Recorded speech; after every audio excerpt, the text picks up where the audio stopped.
Big Nose Kate, the woman behind Doc Holliday. Welcome to Beneath the Surface, the podcast where we uncover the untold stories of the Wild West. Today we're diving into the life of Big Nose Kate, one of the most fearless and independent women of the frontier. Known for her fiery spirit and sharp wit, she was much more than just Doc Holliday's companion. She was a survivor, a hustler, and a legend in her own right. From the saloons of Dodge City to the gunfight-filled streets of Tombstone, Kate carved her own path in a world dominated by men. So saddle up and let's ride into the wild life of Mary Catherine Horney Cummings, better known as Big Nose Kate. Early life from Hungary to the Wild West. Big Nose Kate's story starts far from the dusty streets of the American West. She was born Mary Catherine Horney in Hungary in 1850. Her family was well off, and Kate was well educated, even fluent in several languages. But after her parents died, her life took a sharp turn.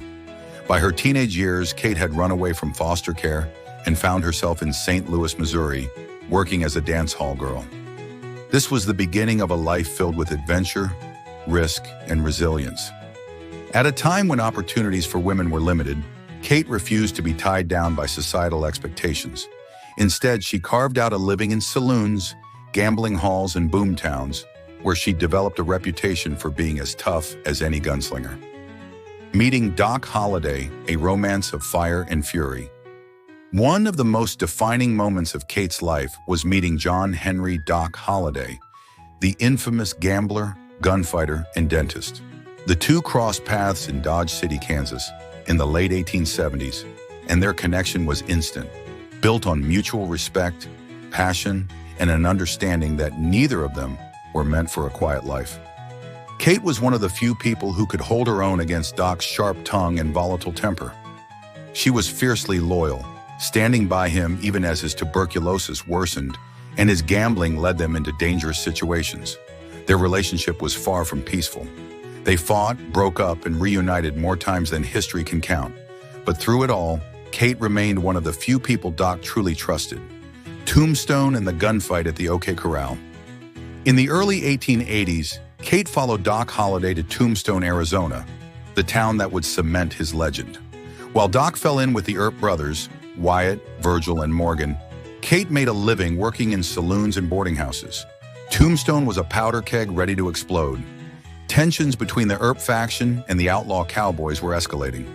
Then came October 26, 1881, the day of the legendary gunfight at the OK Corral. Doc Holliday, alongside the Earp brothers, faced off against the Clanton and McClory gang.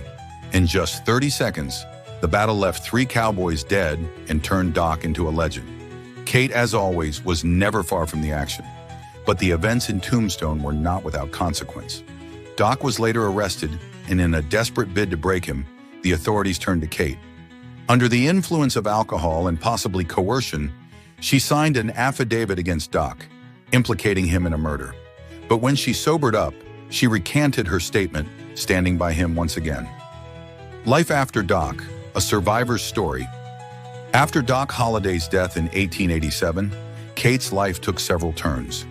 She continued working in the West, and sometimes as a madam, nurse, or boarding house owner. Her independence never wavered, even as the Wild West she knew slowly faded away. She eventually married George Cummings, a blacksmith, but the marriage was unhappy and she left him, yet another sign of her refusal to be tied down by convention. In her later years, Kate lived in Arizona, often retelling stories of her past adventures, shaping her own legend. She passed away in 1940 at the age of 90, outliving almost all of the infamous figures of the Wild West. The legacy of Big Nose. Kate Big Nose. Kate was a woman ahead of her time. She was bold, intelligent, and unafraid to take risks in a world that gave women few choices. While history often remembers her only as Doc Holliday's companion, she was so much more, a true pioneer of the Wild West. A woman who lived life on her own terms. Her story is a reminder that the West wasn't just shaped by lawmen and outlaws, but also by the strong-willed women who refused to be written out of history. Thank you for joining me on Beneath the Surface.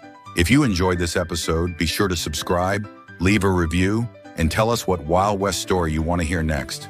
Until then, Ride fast and live free.